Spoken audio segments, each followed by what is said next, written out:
ಮಾಡ್ತಕ್ಕಂಥದಕ್ಕೆ ಎಲ್ಲ ಹಿರಿಯರ ಒಂದು ಸಹಕಾರದಿಂದ ವಿಶೇಷವಾಗಿ ನಮ್ಮ ಜಿಲ್ಲಾ ಮಂತ್ರಿಗಳು ಪಾಪ ಅವ್ರ ಹೆಸರು ಹೇಳಲೇಬೇಕು. ನಾವೀಗ ಜಿಲ್ಲಾ ಮಂತ್ರಿಗಳ ಹೆಸರು ಹೇಳಿದ್ರೆ ನಾವು ಒಂದು ರೀತಿಯ ತಪ್ಪು ಸಿಕ್ಕಾಕೊಳ್ತೀವಿ. ಯಾಕಂದ್ರೆ ಬಹುಶಃ ನಾವು ಹೇಳ್ದಂತದಕ್ಕೆ ಯಾವುದಕ್ಕೂ ಇಲ್ಲ ಅನ್ನಲ್ಲ.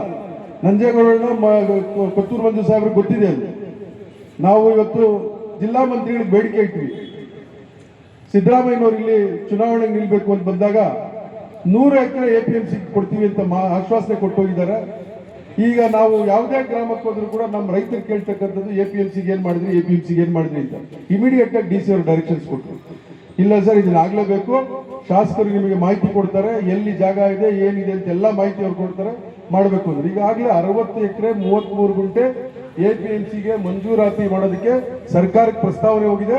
ಅದಾದ್ಮೇಲೆ ಕೆಲವು ಕ್ಲಾರಿಫಿಕೇಶನ್ಸ್ ಕೇಳಿದ್ರು, ಅದನ್ನು ಕೂಡ ಕ್ಲಾರಿಫೈ ಮಾಡಿ ಇವತ್ತು ಕಳೆದ ತಿಂಗಳ 15ನೇ ತಾರೀಕು ಸರ್ಕಾರಕ್ಕೆ ಕಳಿಸಿದ್ದಾರೆ. ಕೃಷ್ಣ ಬೈರೇಗೌಡರು ಕೂಡ ಅದರೆಲ್ಲ ಸಂಪೂರ್ಣವಾದಂಥ ಮಾಹಿತಿ ಮಾನ್ಯ ಶಾಸಕರು ನಾನು ಕೊಟ್ಟಿದ್ದೇವೆ. ಅವ್ರ ಫೈಲ್ ನನಗೆ ಬರ್ತದೆ. ನಾನು ಆದಷ್ಟು ಬೇಗ ಅದಕ್ಕೆ ಕ್ಯಾಬಿನೆಟ್ಗೆ ತಂದು ಉಚಿತವಾಗಿ ಕೊಡೋದಕ್ಕೆ ಸಾಧ್ಯ ಆದ್ರೆ ಪ್ರಯತ್ನ ಮಾಡ್ತೀನಿ. ಯಾಕಂದ್ರೆ ನೀವು 50% ಅಂತ ಕಳಿಸ್ಬಿಟ್ಟಿದ್ದೀರಿ, ನೀವು 50% ಇದು ರೇಟ್ ಕಟ್ಟಬೇಕು ಅಂತ. ಉಚಿತವಾಗಿ, ಯಾಕಂದ್ರೆ ಅದು ಸರ್ಕಾರಕ್ಕೆ ಕೊಡುವಂಥದ್ದು, ಅದೇನು ಬೇರೆ ಯಾವುದೋ ಸಂಸ್ಥೆ ಕೊಡುವಂಥದ್ದಲ್ಲ, ರೈತರ ಸಂಸ್ಥೆ ಕೊಡುವಂಥದ್ದು. ಹಂಗಾಗಿ ಮಾಡ್ತೀವಿ ಅಂತ ಹೇಳಿದ್ದಾರೆ. ಅದ್ರ ಜೊತೆಗೆ ಇನ್ನ 19 ಎಕರೆ 23 ಗುಂಟೆ ಅರಣ್ಯ ಇಲಾಖೆಗೆ, ಕಂದಾಯ ಇಲಾಖೆಯ ಜಮೀನನ್ನೇ ಕೊಟ್ಟಿದ್ದಾರೆ. ಅದನ್ನು ವಾಪಸ್ ತೆಗೆದುಕೊಳ್ತಕ್ಕಂಥ ಪ್ರಯತ್ನ ಕೂಡ, ಯಾಕಂದ್ರೆ ಮಂಜೂರು ಮಾಡುವಾಗ ಆ ಷರತ್ತಿನ ಮೇಲೆ ಮಂಜೂರು ಮಾಡಿದ್ದಾರೆ ಕಂದಾಯ ಇಲಾಖೆಯಲ್ಲಿ. ಅದನ್ನು ವಾಪಸ್ ತೆಗೆದುಕೊಳ್ತಾ ಇದ್ರೆ 87 ಎಕರೆ 89 ಎಕರೆ ಆಗ್ತದೆ.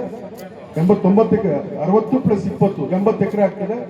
ಈ ಮಧ್ಯದಲ್ಲಿ ರೈತರಿಗೆ ಅಲ್ಲಲ್ಲಿ ಮಂಜೂರಾಗ್ಬಿಟ್ಟಿದೆ ಒಂದು 7 ಎಕರೆ.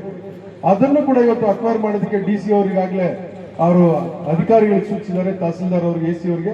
ಸುಮಾರು 87 ಎಕರೆ ಆಗ್ತದೆ. ಅಂದ್ರೆ APMC ಮಾರ್ಕೆಟ್ ಆಗ್ತದೆ. ಮತ್ತೆ ಮೆಡಿಕಲ್ ಕಾಲೇಜ್ ಕೂಡ ಮುಂದಿನ ಬಜೆಟ್ ನಲ್ಲಿ ಸರ್ಕಾರಿ ಮೆಡಿಕಲ್ ಕಾಲೇಜನ್ನು ಮಂಜೂರು ಮಾಡ್ತಾರೆ. ಮತ್ತು ವಿಶೇಷವಾಗಿ ಬಹಳ ದಿನಗಳ ಒಂದು ಬೇಡಿಕೆ ಏನು, ಒಂದು ಕೋಲಾರಕ್ಕೆ ಒಂದು ರಿಂಗ್ ರೋಡ್ ಬೇಕು ಅಂತ ಯಾರು ಕೂಡ ಪ್ರಯತ್ನ ಮಾಡಲಿಲ್ಲ, ಆಗ್ಲಿಲ್ಲ. ಇವತ್ತು ವಿಶೇಷವಾಗಿ ಶಾಸಕರ ಆಸಕ್ತಿ ತೆಗೆದುಕೊಂಡಿದ್ರಿಂದ ನಮ್ಮ ನಗರಾಭಿವೃದ್ಧಿ ಸಚಿವರ ಸಹಕಾರದಿಂದ ಈಗ ರಿಂಗ್ ರೋಡ್ ಮಾಡೋದಕ್ಕೆ 3 ಕೋಟಿ ರೂಪಾಯಿ ಈಗಾಗಲೇ ಸರ್ಕಾರದಿಂದ ಮಂಜೂರು ಮಾಡಿ DPR ಮಾಡೋದಕ್ಕೆ ಆದೇಶ ಮಾಡಿದ್ರು. ಈಗಾಗಲೇ DPR ಟೆಂಡರ್ ಆಗಿದೆ. ಅವರು ಕೂಡ ಬಹುಶಃ ಶ್ರೀನಿವಾಸಪುರ ತಾಲೂಕಿನವರೇ, ನಮ್ಮ ಜಿಲ್ಲೆಯವರೇ, ಅವ್ರಿಗೆ ಟೆಂಡರ್ ಆಗಿದೆ. ಅದು DPR ಕೂಡ ಆಗ್ತಾ ಇದೆ. ಈ ರೀತಿ medical college, ring road, APMC market, ಈ ಭಾಗ, ಆಮೇಲೆ ನಮ್ಮ ನಂಜೇಗೌಡರು ಹೇಳಿದಾಗ ಇಂಡಸ್ಟ್ರಿಯಲ್ ಕಾರಿಡಾರ್ ರೋಡ್, ಈ ಭಾಗದಲ್ಲಿ ಈಗ 4 ವೇ ಬಂದ್ಬಿಡುತ್ತೆ. ಏನು, Devanahalli, Jangamakote, Vijayapura, Jangamakote cross, H cross, Vemagal, Narasapura, Malur ಮತ್ತು ತಮಿಳುನಾಡು ಬಾರ್ಡರ್ಗೆ ಈ ಭಾಗದಲ್ಲಿ ಆ ಇಂಡಸ್ಟ್ರಿಯಲ್ ಕಾರಿಡಾರ್ ರೋಡ್ ಬರೋದ್ರಿಂದ ಈ ಭಾಗ ಇನ್ನಷ್ಟು ವೇಗವಾಗಿ ಬೆಳೆಯುವಂಥದಕ್ಕೆ, ಇನ್ನಷ್ಟು ಬಂಡವಾಳ ಹೂಡಿಕೆದಾರರು ಬಂದು ಇಲ್ಲಿ ಬಂಡವಾಳ ಹೂಡ್ತಕ್ಕಂಥದಕ್ಕೆ, ಕೈಗಾರಿಕೆಗಳು ಸ್ಥಾಪನೆ ಮಾಡೋದಕ್ಕೆ ಇನ್ನೂ ಹೆಚ್ಚು ಅವಕಾಶ ಇರುತ್ತದೆ. ಇವತ್ತು ನಿಮ್ಮೆಲ್ಲರ ಸಹಕಾರ ಬೇಕು ಅಂತ ಕೂಡ ಈ ಸಂದರ್ಭದಲ್ಲಿ ಹೇಳ್ತಾ